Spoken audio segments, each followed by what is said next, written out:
ఓవైపు వరుస సమీక్షలు, ఆకస్మిక తనిఖీలు, మరోవైపు క్షేత్రస్థాయి పర్యటనలు, హామీల అమలుతో రాష్ట్రంలో పాలనా రథం పరుగులు పెడుతోంది. ముఖ్యమంత్రి రేవంత్ రెడ్డి నేతృత్వంలోని ప్రజా ప్రభుత్వం రాష్ట్రంలో కొలువుదీరి మరో నెల రోజుల్లో ఏడాది పూర్తి చేసుకోబోతోంది. 10 ఏళ్ల పాటు గడిల్లో బందీ అయి సుప్త చేతనవస్థలోకి వెళ్లిన పాలనా వ్యవస్థను గాడిన పెట్టేందుకు సీఎం రేవంత్ రెడ్డి పదవి చేపట్టిన రోజు నుంచే నడుం బిగించారు.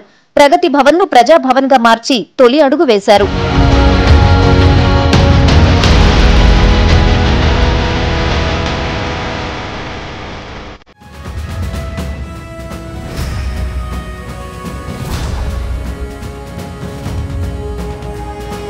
సోనియా గాంధీ పుట్టినరోజును పురస్కరించుకుని డిసెంబర్ 9న మహాలక్ష్మి పేరిట మహిళలకు ఆర్టీసీ బస్సుల్లో ఉచితంగా ప్రయాణం పథకాన్ని అమలు చేశారు.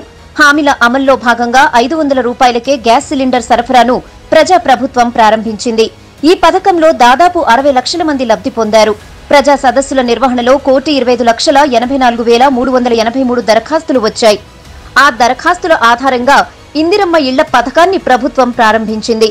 గృహజ్యోతి కింద 200 యూనిట్ల లోపు విద్యుత్ ఉపయోగించుకున్న వారికి కరెంటు బిల్లు లేకుండా చేసింది ప్రజా ప్రభుత్వం.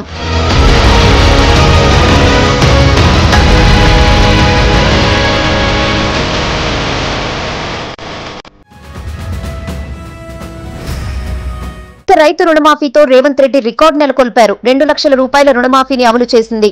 దాదాపు 18,000 కోట్ల రూపాయల రుణాలను మాఫీ చేసింది. ఈ విషయంలో గ్రామీణ ప్రాంతాల్లోని రైతాంగం కాంగ్రెస్ సర్కార్ వైపే మొగ్గు చూపింది.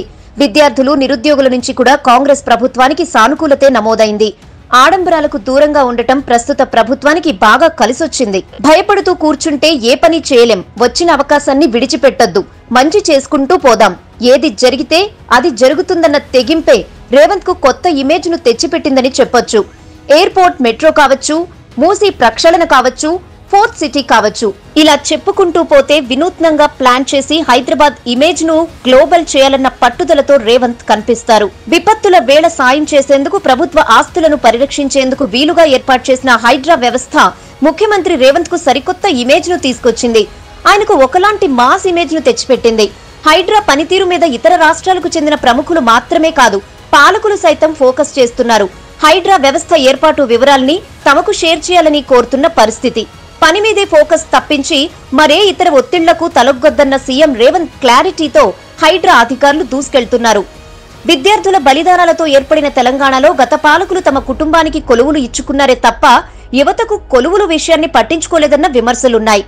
రేవంత్ రెడ్డి ముఖ్యమంత్రి అయిన తర్వాత తొలుత తెలంగాణ పబ్లిక్ సర్వీస్ కమిషన్ ప్రక్షాళనపై దృష్టి సారించారు.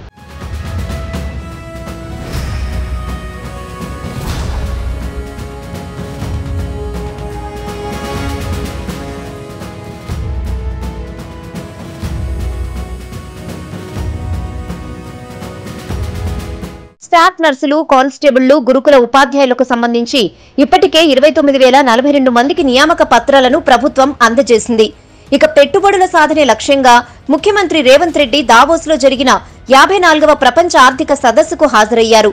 సదస్సులో అమెజాన్, నోవార్టిస్ కంపెనీల డైరెక్టర్లతో పాటు పలువురు పారిశ్రామికవేత్తలతో చర్చించారు. మొత్తంగా రాష్ట్రంలో 40,000 కోట్ల రూపాయల పెట్టుబడులకు వారిని ఒప్పించారు. ముఖ్యమంత్రి రేవంత్ రెడ్డి సమాఖ్య స్ఫూర్తికి కట్టుబడి కేంద్రం నుంచి రావాల్సిన నిధులు రాబట్టేందుకు ప్రయత్నిస్తున్నారు. ప్రధానమంత్రి నరేంద్ర మోడీ, కేంద్ర హోంశాఖ మంత్రి అమిత్ షా వంటి కేంద్ర మంత్రులతో సమావేశమై ఆయా శాఖల నుంచి రాష్ట్రానికి రావాల్సిన బకాయిలు, అనుమతుల సాధనకు ప్రయత్నిస్తున్నారు. రేవంత్ ముఖ్యమంత్రిగా ఎంతో కాలం కొనసాగలేరని, ఆయనకు పెద్దగా పాలనా అనుభవం లేకపోవడం, గ్రూపు రాజకీయాలను నెట్టుకురాలేరని అంతా భావించారు.